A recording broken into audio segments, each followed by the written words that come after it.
오늘도 예배자에 나오신 우리 성도님들 환영하고 축복합니다.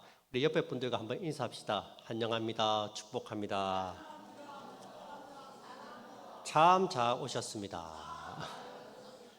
예, 참 잘 오셨습니다.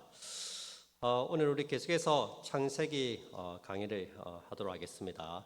오늘 본문 말씀에는 이 불신자와 신자의 삶의 특징을 잘 보여주고 있습니다.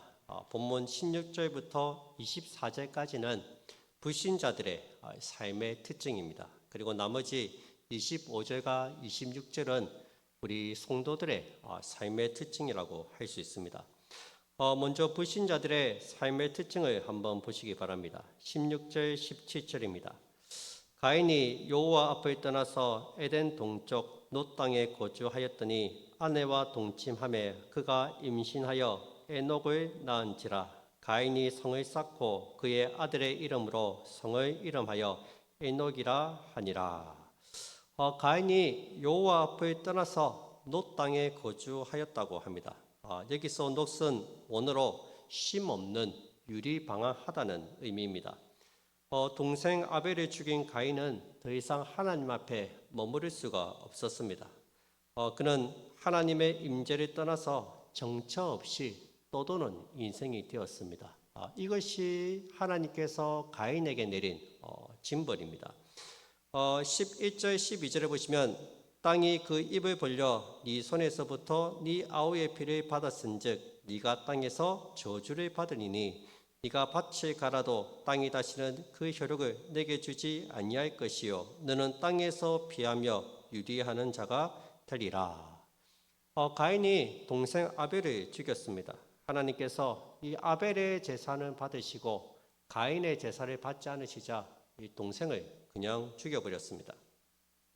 그 벌로 하나님께서 가인에게 유리하며 또 떠돌이로 살아가게 하셨습니다. 근데 가인은 또 돌아다니지 않고 놋 땅에 거주를 합니다. 그리고 거기에 성을 짓습니다. 이제 정착해서 살겠다는 거예요. 이것은 하나님의 징벌에 대한 반항이고 스스로 자신을 보호하려는 행위입니다. 보시면 가인이 아들 에녹을 낳고 제일 처음 한 일이 자기를 위해서 성을 쌓는 일이었습니다. 적으로부터 자신을 보호하고 또 가족들을 보호하기 위해서 성을 쌓았습니다. 가인이 쌓은 성 이름이 뭡니까? 가인이 쌓은 성 이름 에녹이죠. 에녹. 가인의 아들의 이름도 에녹이고 가인이 쌓은 성 이름도 에녹입니다. 똑같습니다. 이름이. 아마도 가인은 이렇게 생각을 했을 겁니다. 이 성이 우리 가정을 지켜줄 것이다. 내 아들이 이 성처럼 안전하게 되었으면 좋겠다. 그런 마음을 가지고 아들의 이름과 또 자기가 쌓은 성의 이름을 똑같이 에녹이라고 불렀습니다. 여러분, 불신자들의 삶의 특징을 한마디로 말하면 자기를 위해서 성을 쌓는 사람들입니다. 왜 성을 쌓습니까? 두렵기 때문입니다. 자기 가족과 재물을 지키고 보호하기 위해서 성을 쌓습니다. 여기서는 한 개인이 성을 쌓지만 나중에 가시면 집단적으로 다 함께 모여서 바벨탑을 쌓고 하나님을 대적합니다. 여러분, 사람들은 누구나 자기만의 성을 쌓으며 살아갑니다. 자기를 보호하기 위해서, 또 상처받지 않기 위해서, 또 무너질까 두려워서 성을 쌓습니다. 제가 아는 한 분은 참 친절한 분이 있습니다. 그 누구에게도 부드럽고 상냥하게 대합니다. 근데 그것이 자기 자신을 지키기 위한 성이었습니다. 친절이라는 성을 쌓아서 누구도 나를 미워하거나 공격하지 못하게 만드는 겁니다. 사람들이 나를 좋은 사람으로 봐주기를 원하는 겁니다. 또 어떤 사람은 권위의 성을 쌓습니다. 누구도 나를 함부로 대하지 못하게 하려고 일부러 강하게 말하고 무섭게 행동을 합니다. 굉장히 권위주의로 권위의 성을 쌓습니다. 어떤 사람은 물질의 성을 쌓습니다. 이 물질이 나를 보호해 준다고 믿기 때문입니다. 어떤 분은 명예의 성, 어떤 분은 자식의 성을 쌓습니다. 자녀들이 먼 훗날에 나를 돌봐줄 것이라고 믿는 겁니다. 근데 여러분, 원래 인생은 자기를 위해서 성을 쌓을 필요가 없습니다. 왜냐하면 하나님께서 우리의 산성이 되어 주시기 때문입니다. 다윗의 고백을 들어보시기 바랍니다. 시편 18편 1절 2절입니다. 나의 힘이신 여호와여, 내가 주를 사랑하나이다. 여호와는 나의 반석이시요 나의 요새시요 나를 건지시는 시요 나의 하나님이시요 내가 그 안에 피할 나의 바위시요 나의 방패시요 나의 구원의 뿌리시요 나의 산성이시로다. 하나님이 우리의 산성이 되어 주시기 때문에 우리는 성을 쌓을 필요가 없다는 거예요. 여러분, 이 다윗의 고백은 책상머리에서 나온 고백이 아닙니다. 이론적으로 배워서 나온 고백이 아니라는 거예요. 보시면 나라는 표현이 계속 나옵니다. 하나님께서 나의 힘이 되어 주시고 하나님께서 나의 반석이 되어 주시고 하나님께서 나의 요새가 되어 주십니다. 무슨 말입니까? 다윗이 직접 삶 속에서 경험한 고백이라는 것입니다. 사울의 창을 피해서 도망 다닐 때도, 광야에서 배고픔과 외로움에 시달릴 때도, 그 모든 시간 속에서 하나님만이 나의 피난처가 되어 주셨다는 겁니다. 사람은 배신해도, 환경은 변해도 하나님은 결코 변치 않으시고 무너지지 않는 견고한 산성이 되어 주신 것입니다. 그래서 다윗은 말할 수 있었습니다. 여호와만이 나의 요새가 되시고 여호와만이 나의 산성이 되십니다. 그렇게 고백을 하는 겁니다. 여러분, 하나님을 온전히 신뢰하는 사람은 두려워하지 않습니다. 자기를 위해서 성을 쌓을 필요가 없습니다. 어떤 문제 앞에서도 염려하지 않습니다. 왜냐하면 하나님께서 나의 방패가 되어주시기 때문입니다. 그런데 가인처럼 하나님을 떠나게 되면, 하나님의 존전에서 쫓겨나면 하나님의 은혜가 그의 삶에 머물지 않습니다. 존재에 근본적인 불안이 찾아오는 겁니다. 자기 인생을 자기 스스로 책임을 져야 합니다. 그래서 자기를 보호하기 위해서 성을 쌓는 거예요. 성을. 교부 어거스틴은 이 부분을 주석하기를 가인은 장남이었으나 인간 도성에 속한 자였고 그의 동생 아벨은 하나님의 도성에 속한 자였다고 주석했습니다. 여러분, 오늘 본문은 하나님을 떠나 자기를 위해서 성을 쌓은 대표적인 사람으로 라멕을 소개하고 있습니다. 18절에 보시면 가인의 족보가 등장하는데 그 족보가 쭉 서술이 되다가 라멕에 와서 멈춥니다. 그리고는 라멕의 가정 이야기를 우리에게 들려줍니다. 19절입니다. 라멕이 두 아내를 맞이하였으니 하나의 이름은 아다요 하나의 이름은 실라였더라. 여러분, 라멕은 인류 최초로 두 명의 아내를 가진 사람이었습니다. 원래 하나님의 가정 질서는 일부 이처제입니다. 아담에게 하와만 주셨지 또 다른 배우자를 주시지 않았습니다. 그런데 이 라멕은 하나님께서 정하신 일부 일처제의 결혼 질서를 깨뜨리고 아다와 실라 두 명의 여인과 결혼을 했습니다. 라멕은 하나님의 명령을 어기고 자기 욕망을 쫓아 살았습니다. 이 두 아내로부터 3남 1녀의 자식을 낳습니다. 여러분, 라멕의 자녀들을 한번 보시기 바랍니다. 그들은 하나님을 떠나서 엄청난 문명을 이룹니다. 첫 번째 아들은 야발입니다. 20절 말씀입니다. 아다는 야발을 낳았으니 그는 장막에 거주하며 가축을 치는 자의 조상이 되었고, 야발은 인류 최초로 장막에 거주하며 가축을 키웠던 인물입니다. 사실 야발보다 그 이전에 가축을 키운 사람이 아벨입니다. 우리가 지난주에 살펴봤지만 이 아벨도 가축을 쳤습니다. 하지만 천막 생활은 하지 않았습니다. 여러분, 원래 가축을 키우려면 가축을 데리고 산으로 들로 데리고 나가서 물을 먹이고 풀을 먹이면서 천막을 치고 살아야 됩니다. 그런데 라멕은 천막을 치지 않고 이 장막에 거주하면서 가축을 쳤다고 합니다. 이 말은 대규모로 농장을 짓고 그 안에서 가축을 길렀다는 말입니다. 대대적인 목축업을 했다는 겁니다. 최초로 전문적으로 목축업을 시작해서 성공한 사람이 야발입니다. 두 번째 아들은 유발입니다. 21절에 보시면 그의 아우의 이름은 유발이니 그는 수군과 퉁소를 잡는 모든 자의 조상이 되었으며 유발은 수군과 퉁소를 부는 최초의 음악가였습니다. 전문적인 예술 음악 분야의 대가가 되었다는 겁니다. 문제는 그 수군과 악기로 무엇을 연주했느냐 하는 것입니다. 뒤에 보시면 라멕의 노래가 나옵니다. 흔히 칼의 노래라고 하는데 굉장히 잔인하고 폭력적인 노래를 부릅니다. 아마 그 가사에 이 악기를 이용해서 연주를 한 것 같습니다. 하나님을 찬양하고 하나님을 높이는 데 사용되어야 하는 음악이 악을 조장하는 불의의 용도로 사용되었습니다. 셋째 아들은 두발 가인입니다.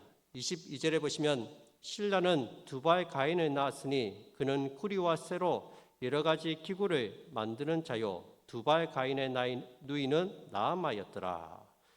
두발 가인은 구리와 쇠로 각종 기구와 날카로운 무기를 만드는 자였습니다. 오늘날로 치면 기계공학 분야의 1인자라고 할 수 있습니다. MIT 공대에 나와서 공학을 지도한 사람입니다. 이 두발 가인이 만든 무기는 어디에 사용되었을까요? 여러분, 칼이 의사의 손에 들리면 생명을 살리는 소중한 도구가 되지만 강도의 손에 칼이 들리면 생명을 위협하는 무기가 되지 않습니까? 라멕의 노래를 보시면 라멕이 소년을 죽였다고 합니다. 아마 이 두발 가인이 만든 칼로 사람을 죽였을 겁니다. 보시면 아들 이름이 두발 가인입니다. 가인. 첫 번째 살인자의 이름이 가인이죠. 가인. 첫 번째 살인자 가인의 이름을 붙였다는 것은 그가 가인의 살인을 추억하고 즐기는 삶을 살았다는 것을 암시적으로 보여주고 있습니다. 막내딸의 이름은 나아마입니다. 보시면 막내딸은 어떠한 업적이 없습니다. 우리가 이름에서 유추해 볼 수 있는데 이 나아마라는 이름의 뜻은 흥겹다, 재미있다는 의미가 있습니다. 아마 이 막내딸 나아마는 세상 쾌락을 쫓아서 흥청망청 그렇게 살았던 것 같습니다. 여러분, 이 라멕의 아들들은 하나같이 새로운 문화와 문명을 만들어낸 선구자들이었습니다. 악기와 금속 도구, 목축업과 같은 문명의 발전이 이들의 손에 의해서 이루어졌습니다. 칼빈의 주장처럼 이들의 발명은 하나님의 일반 은총의 결과입니다. 하나님께서 믿지 않는 자들에게도 주신 창조적 재능과 지혜를 통해 인류 문명이 발전하게 하신 겁니다. 그러나 그들의 발달된 문명은 저주 아래에 있는 삶을 견디기 위한 그들 나름대로의 생활 방식이었습니다. 어쩌면 이런 것들이 쓰라린 삶의 유일한 위안거리가 되었는지 모릅니다. 인생의 허물을 얘기하는 사람들이 마약이나 술을 쫓아 다니는 것처럼 그들은 음악을 들으면서 음악을 만들면서 노래를 부르면서 아마 위안을 삼고 그렇게 살았을 겁니다. 하나님으로부터 떠난 가인의 후손들은 이런 것들로 자신의 삶을 꾸려 나갔습니다. 여러분, 라멕은 사람들에게 부러움을 살 만큼 큰 성공을 거두었습니다. 소위 말하면 자식 농사에 성공한 사람이 라멕입니다. 가인이 성을 쌓았듯이 라멕도 성을 쌓았는데 라멕이 쌓은 성은 자식의 성이라고 할 수 있습니다. 여러분, 한국 사회에서 부모들이 가장 프라이드를 느낄 때가 언제입니까? 자식이 잘 될 때입니다. 자식은 영원한 노후 보장이라고 하지 않습니까? 3남 1녀들이 모두 잘났고 성공했으니까 많은 사람들에게 부러움을 샀을 겁니다. 여러분, 우리는 이런 라멕의 성공을 결코 부러워해서는 안 됩니다. 성경은 라멕의 성공이 어떤 성공인지 분명하게 보여줍니다. 23절 24절입니다. 라멕이 아내들에게 이르되 아다와 실라여 내 목소리를 들으라. 라멕의 아내들이여 내 말을 들으라. 나의 상처로 말미암아 내가 사람을 죽였고 나의 상함으로 말미암아 소년을 죽였도다. 가인을 위하여는 벌이 7배일진데 라멕을 위하여는 벌이 77배 이르로다 하였더라. 여러분, 이 본문은 독특하게도 이제 안으로 이제 들여쓰기가 되어 있습니다. 이것은 신화, 노래라는 의미입니다. 그래서 신화자들이 이 부분을 라멕의 노래 혹은 칼의 노래라고 부릅니다. 왜냐하면 노래의 주제가 사람을 죽였다는 것입니다. 사람을 죽였다는 것을 노래 부르면서 자랑을 하고 있습니다. 라멕의 삶을 단적으로 보여주는 노래입니다. 여러분, 라멕은 잔인한 살인자였습니다. 그는 성공을 위해서라면 다른 사람을 짓밟는 일도 서슴지 않았습니다. 율법에 보시면 동일 복수법이라는 것이 있습니다. 눈에는 눈, 이에는 이, 상하게 한 것은 상하게 한 것으로 똑같이 갚아주는 것이 동일 복수법입니다. 그런데 라멕은 이 율법을 지키지 않습니다. 그는 자신을 상하게 한 사람을 살해했습니다. 팔을 다치게 했으면 팔을 부러뜨려야 되는데 그냥 그 사람을 죽여버렸습니다. 단지 자신을 때렸다는 이유로 소년을 죽였습니다. 성공을 위해서라면 어떠한 희생도 치르겠다는 것입니다. 그렇게 악착같이 살아서 3남 1녀의 자녀들을 모두 성공시켰습니다. 하지만 그의 성공은 피 위에 세워진 성공이었습니다. 보시면 가인을 위하여는 벌이 7배이지만 자신을 위해서는 벌이 77배라고 말합니다. 영원히 끝나지 않는 복수를 맹세합니다. 그건 누구라도 나의 앞길을 막으면 네가 가만두지 않겠다는 거예요. 영원히 내가 복수를 하겠다는 겁니다. 이렇게 잔인하고 폭력적인 라멕을 아무도 건드리지 못했을 겁니다. 라멕에게는 하나님의 보호는 더 이상 필요하지 않았습니다. 그의 일언처럼 그는 스스로 강한 자가 되어서 자기 스스로를 지키고 보호했습니다. 여러분, 가인을 위해서 벌이 7배이친다라고 말씀하신 분은 하나님이십니다. 그런데 라멕은 하나님을 밀어내고 자기 스스로 나를 위해서는 벌이 77배다 그렇게 소리치고 있습니다. 이제 내 인생의 주인은 나다 그렇게 말하는 것입니다. 라멕은 하나님 없이 자기 힘으로 인생을 살았던 사람입니다. 자신만의 성을 쌓으면서 그렇게 악착같이 살았습니다. 여러분, 라멕의 모습은 하나님 없는 인생들의 모습과 유사합니다. 자기가 자기 인생을 책임을 져야 됩니다. 때문에 늘 불안합니다. 오늘날 우리 사회를 불안 사회라고 합니다. 사람들이 다 불안해합니다. 그래서 뭔가를 하고 있어야 돼요. 뭔가를 뭐 스마트폰을 보고 있든지 쇼츠를 보고 있든지 뭔가를 해야지 이게 불안하지가 않아요. 가만히 있으면 불안해서 견딜 수가 없다는 거예요. 하나님의 은혜가 없기 때문에 자기 경험, 자기 실력, 자기 재주로 살아갑니다. 남들과 경쟁해서 이겨야 됩니다. 그래서 절대로 양보하지 않습니다. 절대로 손해보는 짓은 하지 않습니다. 항상 이겨야 하고 항상 강해야 합니다. 만만하게 보이면 잡아먹히는 거예요. 부모들이 자식들이 너무 착하고 온순하면 싫어합니다. 그렇게 물려 터져가지고 네가 뭘 하겠노? 이 세상에 엄마를 힘든데 마음 단디 먹어라. 독하게 살아야지. 그렇게 얘기합니다. 인생의 기회가 많지 않은데 기회를 잘 잡아야 합니다. 바보처럼 다른 사람들에게 양보하지 말고 네 것부터 챙겨라. 그렇게 가르칩니다. 어렸을 때부터 간박하게 독하게 자녀들을 교육시킵니다. 여러분, 하나님 없는 인생은 그렇게 살아가는 것이 당연한 거예요. 아무도 지켜줄 사람이 없으니까 자기 스스로를 그렇게 살아야 돼요. 라멕은 그렇게 수많은 사람의 눈에 피눈물을 흘리게 만들고 많은 사람들을 아프게 하고 다치게 하면서 그렇게 살았습니다. 라멕의 성공은 모든 사람들이 부러워하는 성공이었지만 칼을 휘두르며 쌓은 성공이었습니다. 라멕과 그의 자녀들이 대단한 성공을 거두었지만 그들의 이야기는 더 이상 성경에 나오지 않습니다. 여기서 끝입니다. 이어서 셋의 이야기가 나오고 그리고 창세기 5장에 가면 셋의 족보가 나옵니다. 이 셋의 족보가 신약 성경 예수님의 족보와 일치합니다. 똑같습니다. 무슨 말이에요? 구원의 족보라는 거예요. 영원한 생명의 족보라는 것입니다. 여기에는 라멕과 그의 후손들의 이름은 없습니다. 이들의 족보는 구원받지 못한 족보라는 것입니다. 더 이상 성경에 등장하지 않습니다. 여러분, 라멕의 성공은 모든 사람이 부러워할 만큼 큰 성공이었지만 그 성공의 종착지는 무서운 하나님의 심판입니다. 그들은 구원받지 못했습니다. 여러분, 불신자들의 성공을 부러워하지 마시기 바랍니다. 이 땅에서 실컷 성공하고 잠 먹고 잘 살면 뭐합니까? 그 영혼이 구원을 받지 못하는데 아무 의미가 없습니다. 그들의 마지막은 무서운 하나님의 심판만이 기다리고 있습니다. 오늘도 세상은 성공을 향해서 달려갑니다. 사람들은 자신이 이루고자 하는 꿈, 자신이 세운 성공 신화를 꿈꾸며 모든 것을 바치며 삽니다. 그 길의 종착지가 어디인지도 모른 채 그냥 악착같이 살아가고 있습니다. 아침부터 마음을 독하게 무장시키고 자기를 위해서 성을 쌓고 경쟁하고 싸웁니다. 하지만 결국 그 성은 무너질 것입니다.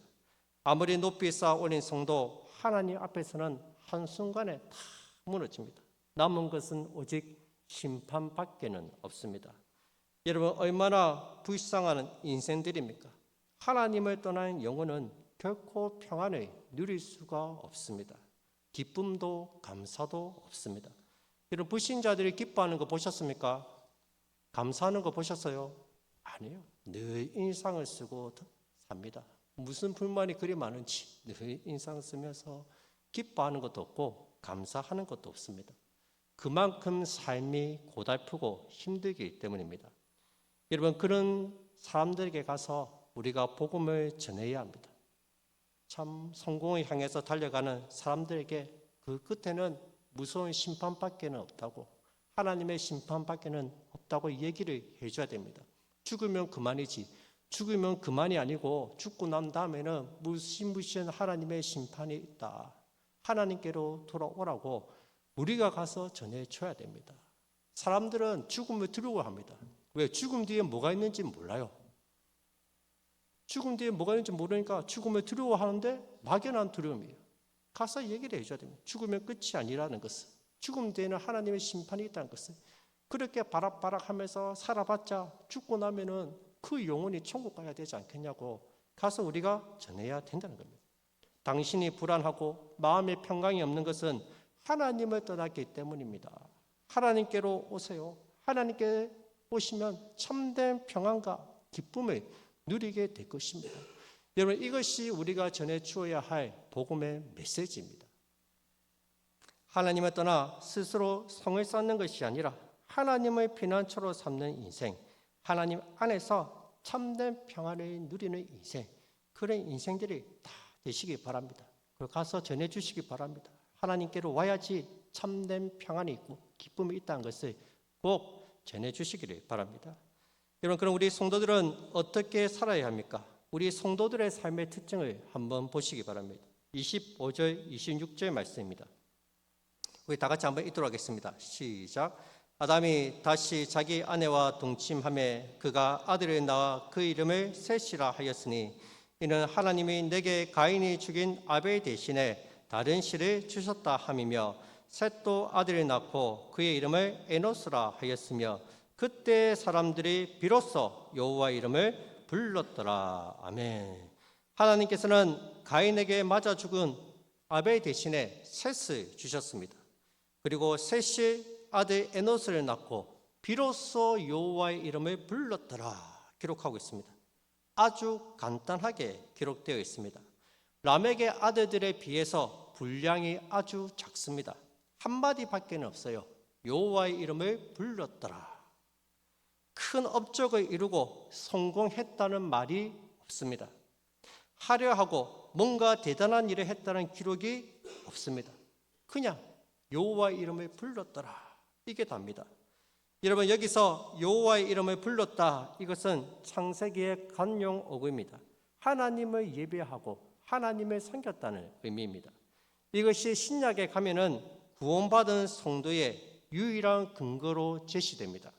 사도행전 2장 21절에 보시면 누구든지 주의 이름을 부르는 자는 구원을 받으리라. 아멘. 여러분, 누가 구원받습니까? 주의 이름을 부르는 사람이 구원을 받습니다. 여호와의 이름을 부르는 사람이 구원받은 성도고 하나님의 백성이라는 겁니다. 우리가 누구입니까?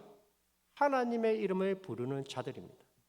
하나님을 예배하고 하나님을 섬기는 자들이 우리 성도들입니다. 세상 사람들이 독하게 마음먹고 성공을 향해서 미친 듯이 달려가고 있을 때 우리는 하나님을 예배하고 하나님을 섬깁니다. 하나님을 우리 인생의 주인으로 모시고 살아갑니다. 여러분, 라멕과 같은 자들은 결코 하나님을 부르지 않습니다. 지옥의 자식들은 여호와의 이름을 부르지 않습니다. 그러나 구원받은 우리 성도들은 매 순간순간 하나님의 이름을 부르며 살아갑니다. 하나님의 은혜를 구합니다. 하나님을 힘입어 살아간다는 거예요. 여러분, 아무나 하나님의 이름을 부르는 것이 아닙니다. 성령께서 우리 안에 역사해야지 우리가 하나님의 이름을 부릅니다. 요엘 선지자는 성령 강림을 종말론적으로 이렇게 말합니다. 요엘서 2장 28절 29절입니다. 그 후에 내가 내 영을 만민에게 부어주리니 너희 자녀들이 장래일을 말할 것이며 너희 늙은이는 꿈을 꾸며 너희 젊은이는 이상을 볼 것이며 그때 내가 또 내 영을 남종과 여종에게 부어줄 것이며 그 후에 내가 내 영을 만민에게 부어줄 것이라고 말합니다. 성령께서 임하시면 놀라운 일이 일어납니다. 자녀들이 장래일을 말합니다. 늙은이들은 꿈을 꿉니다. 젊은이는 이상을 봅니다. 말하고 꿈꾸고 보는 것입니다. 이것은 초월적이고 종교적인 체험을 의미하는 것이 아닙니다. 여러분, 불신자들이 말하고 꿈꾸고 보는 것이 무엇입니까? 성공이죠, 성공. 출세하는 거죠. 그들은 모일 때마다 성공을 말합니다. 내가 이번에는 꼭 성공할 거다. 그리고 성공을 꿈꿉니다. 내가 이번에 뭔가 대박을 칠 거야. 그들이 보는 것 역시 내일의 성공입니다. 그런데 성령을 받으면 자녀들이 이 세상에서의 일을, 이 세상에서의 성공을 말하지 않는다는 거예요. 자녀들이 장래일을 말합니다. 앞으로 오실 메시아, 하나님 나라에 대해서 말하고 있다는 거예요. 늙은이들은 꿈을 꾸기 시작합니다. 어떤 꿈을 꿉니까? 영원한 하나님 나라를 꿈꿉니다. 내가 죽어서 들어갈 저 천국, 저 영원한 나라를 꿈꾸기 시작합니다. 젊은이들은 이상을 봅니다. 눈에 보이는 세상이 아니라 보이지 않는 세상, 새하늘과 새 땅을 바라보며 나아가는 거예요. 이번 세상 사람들이 말하고 꿈꾸고 바라보는 성공, 명예의 물질이 아니라 우리들은 영원하신 하나님 나라를 전하고 그 나라를 꿈꾸고 그 나라를 바라보며 살아간다는 것입니다. 이것이 바로 성령 받은 성도들의 삶이라는 것입니다. 우리는 이 땅에 발을 붙이고 살지만 세상 사람들과는 다른 삶을 살아가는 사람들입니다. 우리가 꿈꾸고 우리가 바라보고 우리가 전하는 것은 하나님 나라라는 거예요. 세상 사람들은 성공을 꿈꾸고 출세를 꿈꾸지만 우리는 그것을 꿈꾸지 않아요. 하나님 나라를 꿈꾸면서 주의 복음을 전하면서 나아간다는 겁니다. 여러분, 말씀 맺겠습니다. 오늘 저와 여러분들이 불러야 할 노래가 있습니다. 세상 사람들은 칼의 노래를 부르면서 나아가지만 우리는 불러야 될 노래가 있습니다. 그 노래는 바로 목자의 노래입니다. 시편 23편입니다. 여호와는 나의 목자시니 내게 부족함이 없으리로다. 그가 나를 푸른 풀밭에 누이시며 신마른 물가로 인도하시도다. 내 영혼을 소생시키시고 자기 이름을 위하여 의의 길로 인도하시는도다. 내가 사망의 은침한 골짜기로 다닐지라도 해를 두려워하지 않을 것은 주께서 나와 함께 하심이라. 주의 지팡이와 막대기가 나를 안위하시나이다. 주께서 내 원수의 목전에서 내게 상을 차려주시고 기름을 내 머리에 부으셨으니 내 잔이 넘친나이다. 내 평생의 선하심과 인자하심이 반드시 나를 따르리니 내가 여호와의 집에 영원히 살리로다. 아멘. 여러분, 이것이 우리가 부를 노래입니다. 목자의 노래. 여호와께서 나의 목자가 되어주신다면 나는 부족함이 없습니다. 여러분, 정말로 주님을 나의 목자로 삼고 살아가는 사람은 부족함이 없다고 고백할 수 있는 겁니다. 여러분, 다윗이 이 시편 23편을 어디에서 지었습니까? 그가 왕이 되었을 때 지은 시입니까? 화려한 왕궁에서 모든 것이 풍족할 때 여호와는 나의 목자십니다. 이렇게 지었습니까? 아닙니다. 놀랍게도 메마른 광야에서 지었습니다. 여러분, 광야에는 아무것도 없습니다. 마실 물도 먹을 양식도 없습니다. 부족한 것 투성입니다. 그 아무것도 없는 광야에서 부족함이 없다고 고백하고 있습니다. 여호와께서 나의 목자가 되어주시니 내게 부족함이 없습니다. 여러분, 이 광야 같은 세상에서 우리가 불러야 할 노래가 무엇입니까? 목자의 노래입니다. 여호와를 나의 목자로 부르고 살아가면 부족함이 없다고 고백할 수 있습니다. 아니, 부족함이 없는 것 정도가 아니라 내 잔이 넘치나이다 고백할 수 있는 거예요. 세상 사람들은 칼의 노래를 부르면서 악착같이 그렇게 살아갑니다. 간박하게 살아가지만 우리는 목자의 노래를 부르면서 하나님이 나의 목자가 되어주십니다. 이 모든 것이 다 하나님의 은혜입니다. 내 평생의 선하심과 인자하심이 반드시 나를 따르니 내가 여호와의 집에 영원히 갈 것입니다. 하나님께서 우리와 함께 하심을 꼭 기억하시고 목자의 노래를 부르며 주님 나라를 꿈꾸며 나아가는 우리 모든 성도들이 다 되시기를 주님으로 축복드립니다. 우리 같이 찬양 드리고